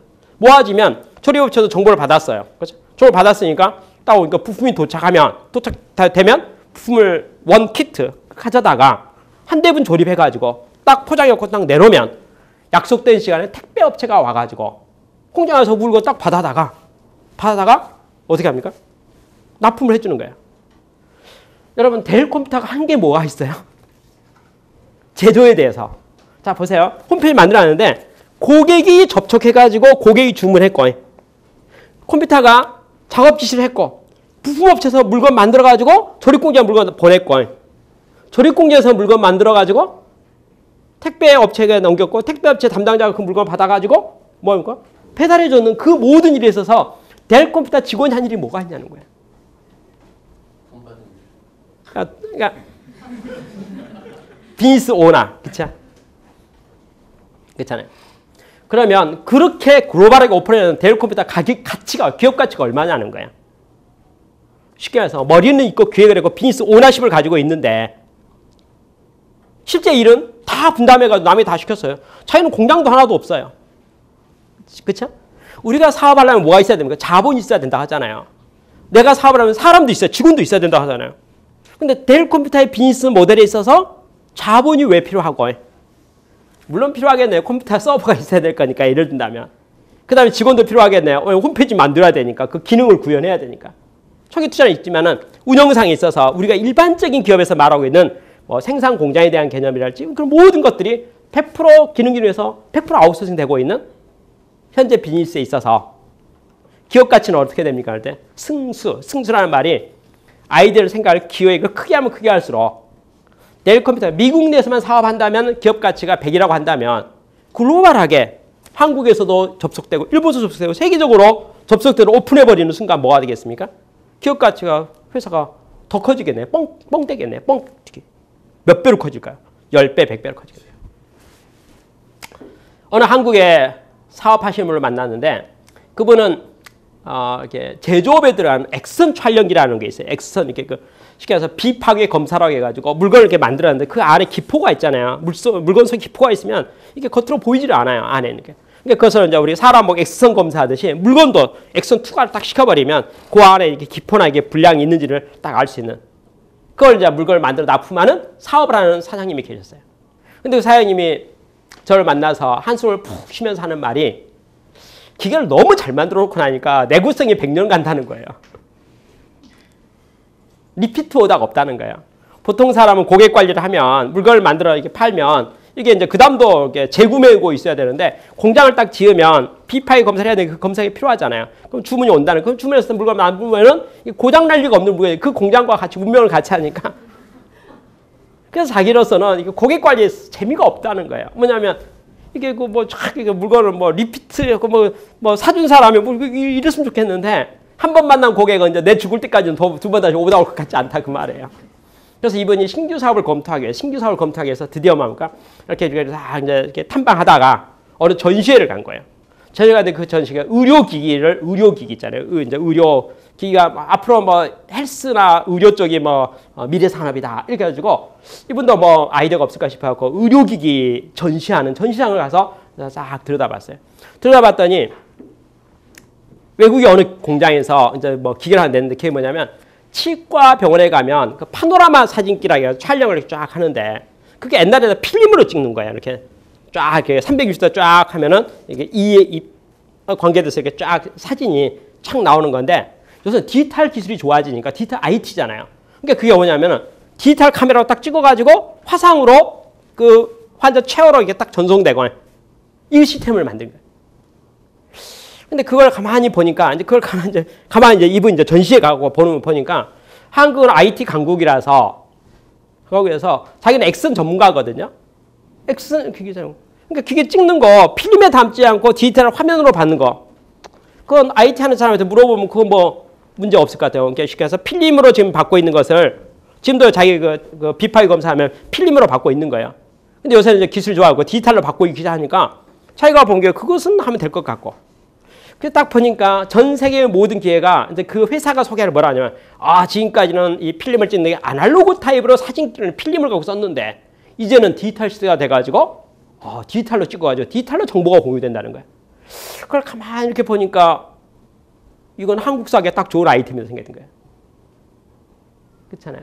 그래서 야 이거 내가 하면 좋겠다 라고 생각해서 이분이 와가지고 이제 신규 사업으로 그 이제 기기를 이제 설계한 거죠. 100% 아웃소싱했어요. 뭐냐면 자신이 없으니까 처음 하는 물건을 혹시나 품질이 잘못될까 모르니까 이제 국내 그 전문업체 있잖아요. 쉽게 해서 모듈로 맡긴 거죠. 당신이 요 키트 책임지고 이거 책임지고 해가지고 자기는 이제 프로젝트 매니저로 기획만 한 거예요. 근데 한국이 IT 강국이고 뭐 그 정도 기계 만드는 거 못할 거 없죠. 그리고 이미 그 기계를 만드는 기업들 있잖아요. 그 부품 만드는 공장들 있잖아요. 아까 아날로그 타입으로 그걸 다 소싱했어요. 그래서 드디어 1호 제품을 만들어서 다음 전시회 때 물건을 착 냈는데 브랜드 가치가 메이드 인 코리아니까 그렇죠. 한국 사람 머리가 영리하게 또 좋은 기술로 또 신뢰성 있게 물건 나오니까 인기가 있는 거죠. 그래서 드디어 먼저 시대가 아날로그 시대 디지털 바뀌는 것에 편승해가지고 이분이 한국에 이제 드디어 치과병원에 물건을 납품하기 시작했어요. 그래서 드디어 상당한 시장 점유율을 가져갔어요. 제가 보기엔 국내 뭐 한 군데는 아닌 것 같아요. 여러 군데 있는 것 같은데 여하튼 이제 뭐 성장했죠. 근데 이분이 아까 맨 처음 아이디어 어디서 썼습니까? 해외 전시회에서. 그 자기가 물건 어디 해외 전시회 내놨잖아요. 그 해외 전시회 나가지고 열심히 이제 마케팅 홍보하는 거죠. 우리가 이거 메이드 인 코리아입니다. 하면서 이제 뭐 우리나라 좋은 업체를 다 이름 파는 거예요. 삼성전자 뭐 대한민국 최고, 세계 최고지 않습니까? 바로 그 기술이 여기에 들어가 있고 실제는 들어간지 잘 모르겠지만 여하튼 열심히 영업했더니 전 세계에서 메이드 인 코리아 물건에 대한 선호도가 있는 거예요. 그래서 드디어 뭡니까? 총판 계약을 하기 시작해요. 총판 계약을. 나라마다. 그렇죠? 여러분 제가 옆에서 구경을 하는데 참 신기한 일이 생겼어요. 이번 달에 총판 계약 16개 하고 다음 달에 총판 계약 12개 하고 그 다음 총판 계약, 게 나라마다 에이전트이자를 판매 대리점 계약을 하는데 판매 대리점 계약하자마자 그 사람이 그 나라 치과병원에 들어가는 것을 팔아주는 거잖아요. 그렇죠? 그러니까 이게 영업부서에서 뭐 합니까? 이것은 글로벌이다 이거죠. 그렇죠? 그래서 각 나라마다 그 나라는 누구를 에이전트로 세워가지고 이 물건을 팔 것인가? 사람만 선정해서 계약서를 쓰는데 그 계약서 쓰는 것이 제가 보기엔 사람 만나서 이렇게 추천받고 또 조사해가지고 이 사람 적임자다. 계약하는 거, 판매 대리점 계약하는 거예요. 계약서 사인하는 거 있잖아요. 그건 뭐 어렵지 않죠. 그런데 계약 사인하자마자 드디어 뭘까? 주문이 들어오고 매출이 커지잖아요. 여러분 1년에 10배 커지는 거예요. 이렇게 말하죠. 작년에 11개국에 진출했는데 올해 192개국에 진출합니다. 이게 글로벌 비즈니스죠. 기업 가치가 글로벌 경제에 있어서는 아까 글로벌 경제 아닐 때는 기업 가치가 그냥 덧셈으로 움직이는 거예요. 덧셈. 그러니까 작년보다 10% 올라가고 그 다음에 10% 올라가고. 근데 글로벌 경제가 되면 뭐합니까? 나의 비즈니스 영역이 한국에만 국한했다가 중국까지도 하고 인도까지도 하고 인도까지도 하고 동남아시아를 다 하고 유럽까지 들어가고 미국을 바라보고 세계를 바라보고 그러면 그 볼륨이라는 것이 차이가 엄청 많이 나죠. 마치 핀란드의 노키아가 핀란드 국내에서 1% 매출이라고 말하는데 우리 대한민국의 인구가 1억도 되지 않고 5천만 밖에 되지 않는다 이거죠. 5천만 인구에서 발생할 수 있는 매출에 가고 글로벌 경제에서 바라보는 세계 인구는 50억이라고 하는데요. 그 5천만하고 50억은 100배네요. 그렇죠? 글로벌 경제로 입장으로 본다면 내가 어떤 누구를 대상으로 어떤 비즈니스를 하느냐에 따라 다르겠지만은 세계 비즈니스로 보게 되면 한국에서 내가 어떤 정도를 하고 있다 하면 글로벌이라는 것은 적어도 10배, 수십 배, 100배 정도의 확장성을 가져갈 수 있는 비즈니스가 있다는 거죠. 그래서 그것을 기업 가치 승수라고 표현했어요. 그러니까 아이디어는 똑같아요. 아까 말한 그 아이디어 있잖아요. 아이디어가 다르잖아요. 아이디어 똑같아요. 그래서 확장성에 대한 범위를 글로벌 이렇게 쓰는 순간 10배 커져버리는 거예요. 그렇죠? 이게 글로벌 경제의 매우 큰 특징이고 뭐 그게 특이다. 그러니 드디어 이 세 가지 생각할 때 글로벌 경제는 경제선이 국경이 없다는 거잖아요. 그 국경이 부재하다. 그냥 눈에 보이지 않는 거. 눈에 보이지 않는 디지털이니까 그 정보화니까 눈에 보이지 않는데 그 다음에 기업 가치가 승수되는 것. 그죠? 기업 가치 승수의 이 책에서는 아까 그것만 표현한 것이 아니라 또 하나 깊이 있게 간단히 쓰는 것 중에 하나가 M&A 전략을 썼어요. M&A 전략. M&A 전략에 대해서 제가 느낀 소감 한 가지 말씀드려 볼까요? 제가 그 물류에 대해서 서프라인 체인 SCM, 서프라인 체인 매니지먼트에서 벤치마킹에서 미국을 가서 미국 샌프란시스코에 가가지고 교육을 받은 적이 있었어요. 근데 교육을 받고 있는데 누가 저에게 그 기획했던 프로그램을 기획했던 사람이 저한테 이렇게 말해요. 샌프란시스코 시내에 프리츠라고 하는 FRITZ 프리츠라고 하는 물류 전문 회사가 있는데 거기 한번 가서 견학 한번 해보시는 게 어때요? 이러는 거야. 분위기사로 봐서는 그 회사가 물류를 엄청 잘하는 회사인가 봐요. 근데 제가 느끼기에 그 회사 이름 처음 들었기 때문에 야 세계적으로 유명하고 내가 가볼 만한 업체 같으면 이름을 내가 들어봤어야 되는데 제가 프리츠라는 업체를 들어본 적이 없으니까 뭐 좀 망설였어요. 그렇지만 일단 추천을 했으니까 가봐야겠다 생각해서 드디어 이제 그러면 안내해 주세요. 그래서 드디어 이제 한번 이제 프리츠라는 회사를 제가 샌프란시스코 시내 안에 있는 회사예요. 방문했죠. 방문해서 버스 이제 여기 그 회사 앞에 이제 갔죠. 가서 딱 봤는가 회사 앞에 보니까 빌딩이 큰 것도 있고 조그만 빌딩이 있는데 딱 보니까 이제 제가 생각할 때는 글로벌 물류 이렇게 알고 있었기 때문에 보니까 회사 클 것 같은 생각이고 그래서 그 딱 내려서 옆에 큰 빌딩으로 들어가려고 제가 회관으로서 들어가니까 아니야 여기요 그런 거야. 그 옆에 조그만 7층짜리 조그만 빌딩 그러니까 20, 30층짜리 빌딩 있는데 거길 들어가냐고 조그만 빌딩에 들어가는 거야. 그래서 제가 좀 실망했죠. 건물 외관을 보니까 매우 허름해가지고 버튼을 딱 눌렀습니다. 버튼 딱 눌러가지고 뭐 여하튼 뭐 이게 정보 처리하는 거니까 뭐 공간이 그렇게 뭐 화려할 필요는 없겠지 뭐 이렇게 생각하고 그냥 별 부담 없이 딱 엘리베이터 딱 이제 7층인가 그랬던 거 기억하는데 엘리베이터 딱 내려서 딱 내리는 순간 제가 충격을 받았어요. 엘리베이터 딱 내리면 여러분 어느 건물에 엘리베이터 앞에 보면은 뭐가 있으니까 공간이 있잖아요. 공간이 있고 이제 문이 있잖아요. 이 회사가 그 자기 층 이제 7층을 자기 전용으로 쓰니까 엘리베이터 바로 앞 공간을 사무실로 만들어 놓은 거예요. 그 한 층을 자기들이 전문으로 쓰니까 엘리베이터 앞에 공간에다 그냥 책상 놓고 저는 그 업무를 보는 거죠. 무슨 말인지 알겠죠? 그 엘리베이터 앞에 그 문 딱 열면 그 공간을 자기 전용이니까 7층 전체를 자기들 쓰니까 아예 응접실 같이 딱 해가지고 책상에 있고 업무를 보는 거예요. 그러니까 제가 엘리베이터 딱 내가 문이 탁 열리는 순간 갑자기 남의 사무실 그러니까 들어오니까 충격을 받았죠. 깜짝 놀랐죠. 그죠? 그래가지고 이제 제 소개하고 이거 어떻게 해서 왔다 했더니 그래요? 라고 하면서 저한테 이제 그 사무실 견학시키는데 컴퓨터밖에 없는 거예요. 전산실. 그러니까 뭐 대형 전산실 컴퓨터밖에 없는 거예요. 그래서 제가 책상에 딱 앉았죠. 책상에 딱 보니까 볼 것도 그러니까 쉽게 말해서 볼 만한 게 하나도 없어요. 컴퓨터밖에 없으니까. 항원 학습실에 컴퓨터 이제 데이터 처리하는 거 그것밖에 없는 거예요. 그러다 회의실 미팅룸에 이제 딱 이제 앉아서 좀 많이 실망스러웠죠. 뭐 쉽게 말해서 뭐 사진 찍을 것도 없고 볼 것도 없고 뭐 그냥 그래서 그 설명을 드려야겠다 생각해서 딱 앉아서 그냥 앉았더니 이제 그 뭐 제가 매우 실망스러워하는 표정을 이제 그 프리츠 회사 담당자가 눈을 읽은 것 같아요. 그러더니 저한테 딱 와서 이제 자기 회사 소개를 저한테 방문했으니까 저희 회사 방문했으니까 방문을 환영합니다. 그래서 소개를 하는데 이렇게 설명하는 거예요. 한번 들어보세요. 1번. 저희 회사는 원래 관세 업무를 자동화하는 업무에 저희가 일을 했었습니다. 자동화. 그러니까 그 아버지가 프리츠라는 아버지가 창업을 했었는데 관세사였다는 거예요. 관세 물건이 들어오면 그 관세 환율 계산해 가지고 이렇게 그 금액 계산하고 또 해서 세율이죠. 관세 있잖아요. 그걸 계산해 가지고 하는 것을 했습니다. 그죠? 근데 자기가 그러니까 그 아들이에요. 아들이 이제 이어받았습니다. 이어받아가지고 자기는 전산을 전공해가지고 컴퓨터로 프로그램 딱 해가지고 그 모든 품목마다 품목 코드가 있지 않겠어요? 코드가 있으니까 그걸 관세가 다 나오잖아요. 그걸 바로 매칭을 시켜버릴 수 있는 거죠. 그렇게 해서 했더니 미국의 관세청에서 인센티브를 준다는 거예요.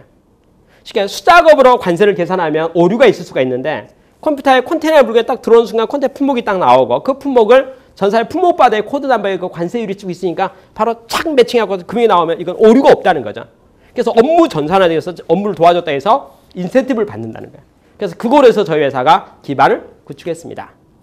그런데 이렇게 일하고 있는데 저희가 컴퓨터로서 일을 다 하고 있는데 미국의 시어스 백화점에서 저에게 요청이 왔는데 시어스 백화점 품목이 너무 많아가지고 발주 관리가 어렵다는 거예요. 그래서 발주하고 납품 관리하는 거, 이 발주 내는 것과 그러니까 물건이 떨어지면은 떨어진 양만큼 발주가 나가야 되겠고 발주 나가면 입고되는데 입고 날짜가 안 되면 빨리 독촉해야 되잖아요. 그걸 사람이 엄청나게 붙어서 하는데 품목이 너무 많아서 관리가 너무 어려워서 그런데 이것 좀 업무 자동화할 수 없습니까? 하면서 시어스 백화점의 구매본부를 아웃소싱했다는 거예요.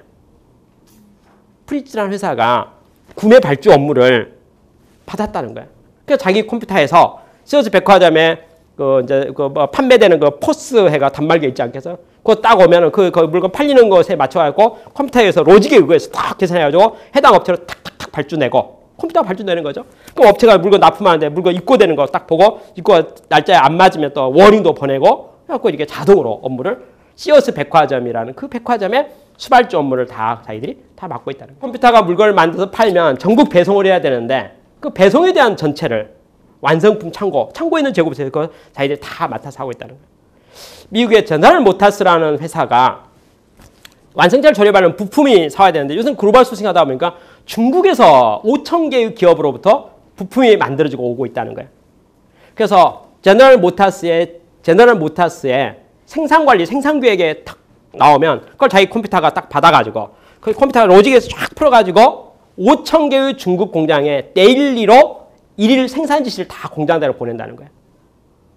샌프란시스코의 전산 데이터가 전산 시스템에서 5,000개를 보낸다는 거예요. 5,000개 보내고 나면 중국에 이미 계약되어 있는 물류 운송업체가 매일같이 그 공장을 방문해가지고 일일 납품 계획 있잖아요. 납품 계획 출하계에 의해서 물건을 받아다가 그걸 부두로 다 보내온다는 거예요. 부두에 오면 부두에 이제 하역 창고에서 그걸 다 입고시킨다는 거죠. 그래서 부두에서 그걸 이제 컨테이너 작업을 한다는 거예요. 컨테이너 작업하면 그걸 이제 배 선적을 하게 되면 선적되면 그 배가 이제 뭐 태평양을 건너서 미국에 오게 되면 미국에서 부두에 내리면 다시 창고 관리하고 그 다음에 배송해가지고 저스틴 타임으로 조립 라인에 시간에 맞춰서 1대1로 물건이 착착 들어갈 수 있도록 관리 우리 컴퓨터가 다 맡아서 하고 있습니다. 그것까지 말하고 저희 회사를 도와주고 있는 서프라이 체인의 모든 업체들을 1년에 한 번씩 평가해가지고 글로벌 소싱 개념에서 최고의 업체를 계속 찾아오고 있는데 요새 효율이 비용이 매년 15%씩 내려가고 있는 중입니다. 이 말을 했어요. 근데 프리츠는 컴퓨터밖에 없고요. 부동자산이 하나도 없는 회사예요. 배를 가지고 있지 않고 창고를 가지고 있지 않고 아무도 없어요. 제가 미국의 샌프란시스코에 있는 프리츠라는 그 물류회사 있잖아요. 물류회사를 들어가기 전까지만 해도 건물 외관을 봤을 때만 해도 제가 또 가서 아까 말한 엘리베이터 딱 내려가고 깜짝 놀래지 못하고 전사님 볼 것도 없는데 말고 또 회의실에 앉아서 저한테 저한테 설명하기 한 모습 볼 때까지만 해도 저는 제 마음속에 무시했어요. 무슨 말이냐면 이 조그마한 회사, 사이즈 작은 회사, 그렇잖아요. 근데 그 회사가 중국에 있는 5,000개 기업의 일일 생산 지시를 하고 그리고 물류에 대한 모든 것을 자기가 다 컨트롤하면서 1년에 한 번씩 쉽게 해서 턴키 베이스로 오더를 받았기 때문에 관리 시스템 전체를 자기가 업체 선정권을 자기가 가지고 있는 거예요. 이게 글로벌 경제예요. 글로벌 경제가 그래서 저는 여러분에게 이 오마이 겐지치가 쓴 표현이 있는데 저도 그 말 똑같이 반복했을 수 있어요. 글로벌 경제는 자본 갖고 사업하는 게 아닙니다. 그랬어요. 글로벌 경제는 지역 갖고 자기가 어느 국가에 속해 있다는 거 갖고 사업하는 게 아닙니다. 자본이 없더라도 자본이 제로더라도 기획을 하고 비즈니스를 창출하고 아이디어를 내서 글로벌하게 오퍼레이션을 하게 되면 누구가 될 수 있습니까? 델과 같이 될 수 있습니다 하는 게 오마이 겐지츠 아이디어예요. 오마이 겐지츠가 델과 같이라는 델이라는 말은 개인을 말해요. 과거의 전통적 경제에서는요. 어느 개인이 창업해가지고 회사를 키운다는 것이 쉽지를 않아요. 그렇죠. 근데 오마이 겐지츠 아이디어는 뭐냐. 글로벌 경제 시대에는 인터넷 시대고 정보화 시대이기 때문에 델이라는 사람이 뭐 자기가 기획해가지고 자기가 외주가지고 홈페이지 만든 거예요. 전산 홈페이지 만든 거예요. 만들었죠. 그리고 자기가 관계된 사람 만나서 약정 당한 거예요. 그렇잖아요. 그래서 전산이 돌아가는 거예요. 시스템이 돌아가는 거예요. 돈 자기가 받아서 계약된 대로 돈 나눠주는 거예요. 남는 건 다 자기 거예요. 아마 나눠줄 때 어떻게 합니까? 다 글로벌 소싱이라고 해가지고 다 했으니까 비교해가지고 했으니까 그 사람들 이익이 좀 남긴 하게 2%, 3%, 5% 기익이 남겠죠. 근데 델 컴퓨터는 이익이 얼마 남을까? 그죠? 나머지 모든 자기 거죠. 아까 말 전체 고객을 받은 판매 가격이 있을 거고, 그죠? 그럼 떼어줄 거 아니에요. 그러니까 부품비 얼마, 계약된 금액이 있을 거죠. 그렇죠. 그다음에 조립비 주겠죠. 물류비도 주겠죠. 택배비 다 주고, 주고 남는 건 전부 자기가 하죠. 판매 가격 결정권이 누구한테 있습니까? 델 컴퓨터 내에 있겠죠. 그 부품 가격 어떻게 할까요? 결정권이 어디가 있을까요? 자격이 있네요. 요새 일본의 제조업 있잖아요. 참 안 됐다 이렇게 생각했던 게 뭐냐면 애플 컴퓨터가 워낙 물량이 많다 보니까 바잉 파워가 생기는 거예요. 바잉 파워가 물량이 그렇게 많으니까 이 물건을 만들어서 품질있게 만들 회사들이 어딥니까? 일본 회사가 마음에 드는 거예요. 그래서 애플 컴퓨터가 일본의 제조업들에게 대해서 견적 의뢰하는 거예요. 글로벌 소싱이니까. 그렇죠? 일본이 대단히 물건 정말 세계적으로 잘 만드는 1등이든 3등 공장에다가 견적서 내라는 거예요. 얼마에 해줄래? 이렇게 묻는 거죠. 비교해가지고 제일 마음에 들 쪽으로 물량 몰아주려고. 근데 물량이 워낙 크니까 그 물량을 애플 물량을 받는 순간 매출액과 그게 공장이 크게 되는 거고 못 받는 순간 뭐가 됩니까? 업계 서열이 바뀌어버리는 거죠. 물량이 크니까 바잉 파워가 있으니까. 그러면 제가 말하는 애플 컴퓨터가 물건을 만들어서 파는데 1등 세계 석차 1등이든 3등 경쟁시켜가지고 그중에 제일 마음에 드는 한쪽에 결정해서 오다를 줬을 경우에 그 오다를 받은 회사가요. 비교평가에 하는 회사가 이익률이 엄청 높을 수가 있을 것인가 아니에요. 고수익이. 비교평가하고 소싱이 됐는데 가격이 싸야지 그쪽으로 오다 받을 건데. 그렇잖아요. 좀 과장해서 말하면 오다를 받고 싶어가지고 본전이라도 그러지도 않았겠어요? 그럼 일본의 그 제조업은 이익은 거의 없겠죠. 제가 보기에. 대신 전체 비즈니스에 대한 이익은 전부 누구입니까? 그 일을 주관했던 애플 컴퓨터 더 넘어가는 거 아니냐. 그렇죠?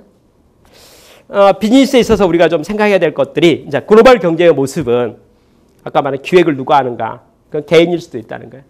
어쩌면 애플 컴퓨터에 대해서 우리가 여러분 잘 아시면 분석해 보면 오늘이야 다르지만 어떤 스티브 잡스라고 하는 그 사람의 어떤 개발력이라 할까요? 그 아이디어 있잖아요. 신상품 만드는 거 있잖아요.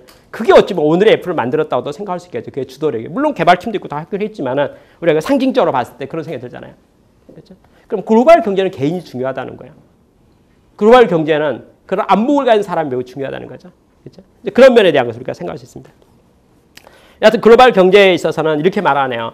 과거 수십 년 동안에 있었던 변화의 모든 변화의 물결이 지금은 수년 내가 아니고 그러니까 수십 년이 걸렸던 거예요. 수년 내가 아니고 수개월 사이에 몇 달 만에 이게 전체가 바뀌어가는 것이 글로벌 경제입니다. 그래서 신기술이나 신공법이나 트렌드에 대응하는 것이 매우 중요합니다. 이렇게 말했어요.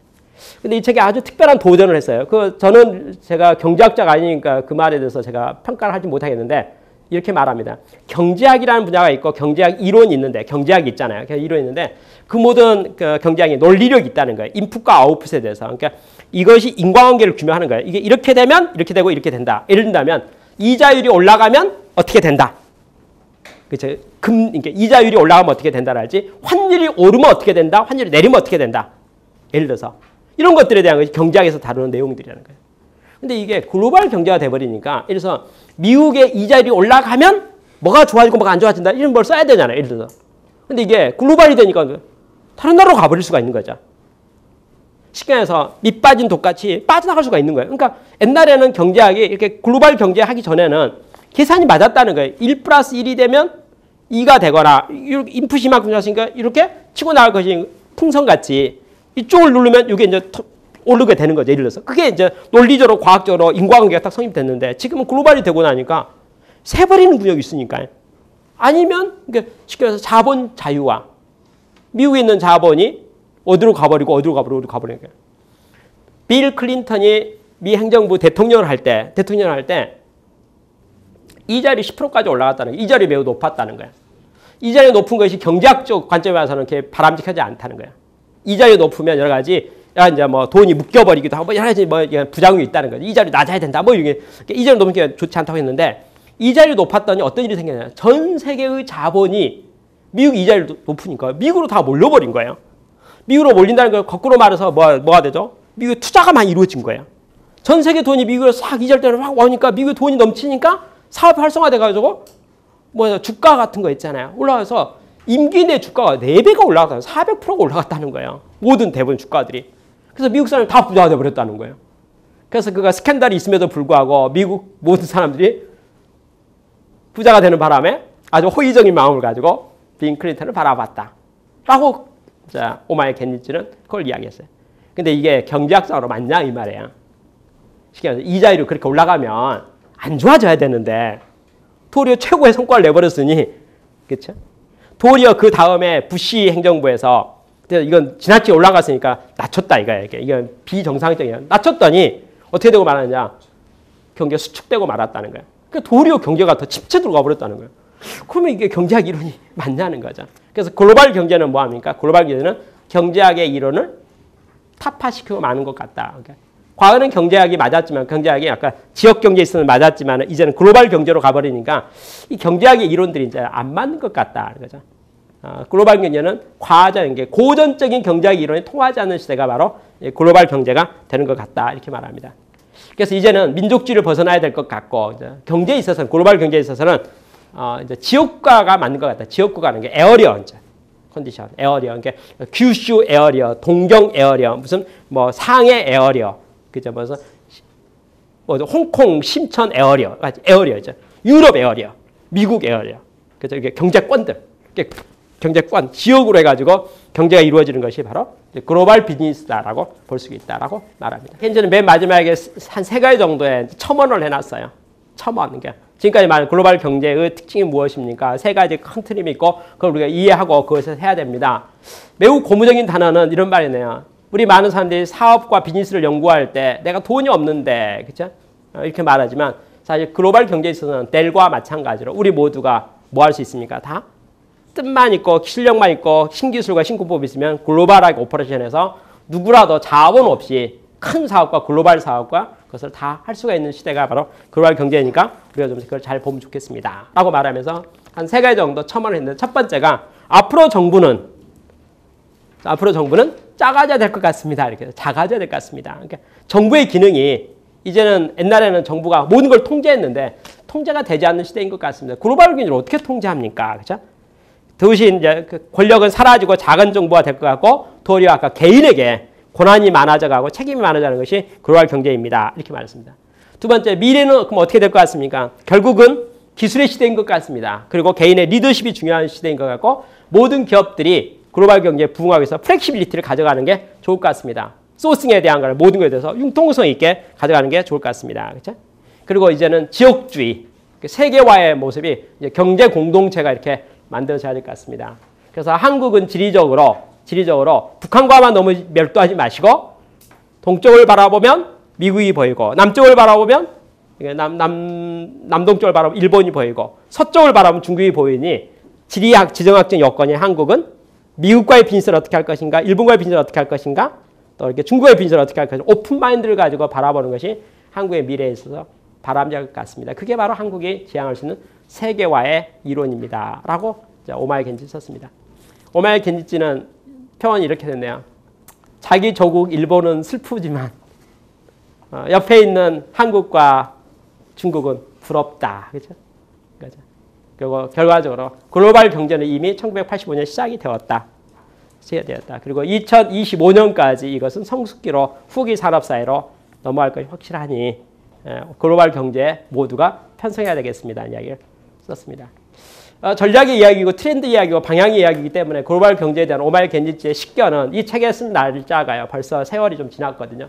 그러니까 저는 이 오마이 겐지를 1995년도에 만나고 개인적으로 충격을 받을 정도로 대단하게 소름 끼치듯이 오마이 겐지치가 미국, 일본 정부를 이렇게 잘 전략적 결탁을 해버리면 한국 망하겠다 이런 느낌이 들 정도로 아주 대단한 전략가로 평판했었는데 하여튼 지금 현재도 그런 활동을 여러 가지 활발하게 하고 있는 것 같아요. 그렇지만은 오마이 겐지치 출신 국가인 일본이 경제적으로 이렇게 활성화되지 못하는 데 대한 것은 아쉬움이 있고 그것은 글로벌 경제에 편입되지 못하는 아쉬움이 있다. 폐쇄적인 것.